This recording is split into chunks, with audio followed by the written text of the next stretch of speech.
ജയിച്ചവർ തോറ്റവരെ കളിയാക്കരുതെന്ന ഒരൊറ്റ വാചകം കൊണ്ട് മന്ത്രിയുടെ വരെ ഹൃദയത്തിൽ ഇടം പിടിച്ച 3ാം ക്ലാസ്സുകാരൻ അഹാൻ അനൂപ് നമുക്കൊപ്പം ചേരുന്നുണ്ട്.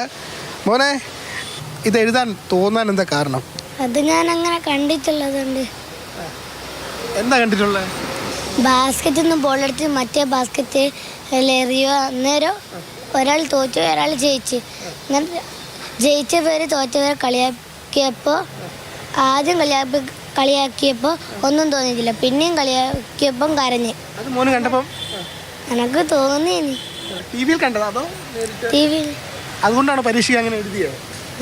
മോൻ അങ്ങനെ എന്തെങ്കിലും അനുഭവം ഉണ്ടോ? മോനെ ആരെങ്കിലും കളിയാക്കിയിരുന്നോ?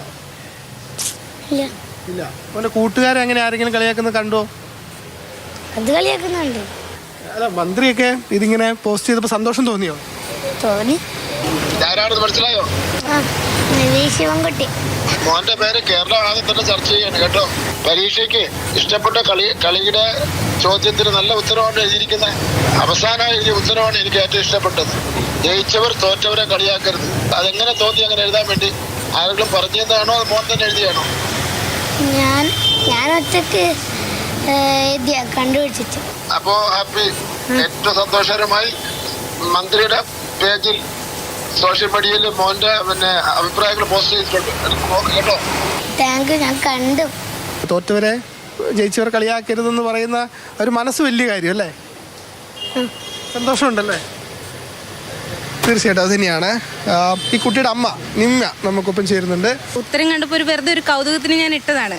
സാധാരണ പൊതുവിൽ 3ാം ക്ലാസ്സിലെ കുട്ടികളൊന്നും അങ്ങനെ എഴുതിയിട്ടൊന്നും ഞാൻ കണ്ടിട്ടില്ല. അപ്പം ആ ഒരു കൗതുകത്തിൽ വെറുതെ ഷെയർ ചെയ്തതാണ്. അത് പിന്നീട് വേറെ ഏതൊക്കെയോ പേജുകളിൽ പോയി. അതുവഴി KS രതീഷ് പറഞ്ഞിട്ട് എഴുത്തുകാരനുണ്ട്, മൂപ്പര് ഷെയർ ചെയ്തു. അതോടുകൂടിയിട്ടാണ് മന്ത്രിയുടെ പേജിലേക്കും പോയത്.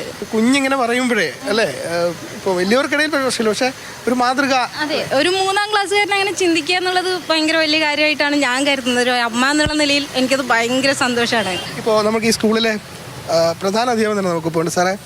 കുഞ്ഞു വാക്കുകളിലൂടെ അവൻ പറഞ്ഞത് വലിയൊരു ജീവിത ദർശനമാണ് സത്യത്തിൽ. ഏകദേശം 560ഓളം വിദ്യാർത്ഥികൾ പഠിക്കുന്ന ഒരു ഗവൺമെൻറ് UP സ്കൂളാണ് നമ്മുടെ വിദ്യാലയം. അപ്പോൾ അഹാൻ അനൂപ് വളരെ മികച്ചൊരു വിദ്യാർത്ഥി കൂടിയാണ്. കുഞ്ഞു മനസ്സിൽ തോന്നിയ ഒരു വലിയ ചിന്ത അതവൻ ഉത്തരക്കടലാസിൽ പങ്കുവച്ചു.